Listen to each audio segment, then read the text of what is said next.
Tarbela dam में खतरे की घंटी बज गई। तरबेला डैम में बड़े सैलाबी रेले के दाखिल होने का इम्कान है। हरिपुर में कायम तरबेला डैम की इंतजामिया ने हाई अलर्ट जारी कर दिया। तर्जुमान के मुताबिक सैलाबी रेला दाखिल होने पर पानी का अखराज 4 लाख क्यूसिक कर दिया जाएगा। डैम में पानी की सतह इस वक्त 1530 फिट है, जबकि पानी जखीरा करने की गुंजाइश 1550 फिट है। तर्जुमान ने मजीद बताया कि दरियाए काबुल से 30,900 क्यूसिक का सैलाबी रेला गुजर रहा है। तरबेला डैम में खतरे की घंटी बज गई। तरबेला डैम में बड़े सैलाबी रेले के दाखिल होने का इम्कान है। हरिपुर में कायम तरबेला डैम की इंतजामिया ने हाई अलर्ट जारी कर दिया। तर्जुमान के मुताबिक सैलाबी रेला दाखिल होने पर पानी का अखराज 4 लाख क्यूसिक कर दिया जाएगा।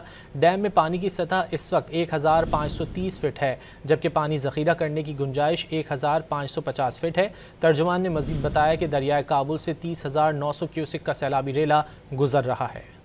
तरबेला डैम में खतरे की घंटी बज गई। तरबेला डैम में बड़े सैलाबी रेले के दाखिल होने का इम्कान है।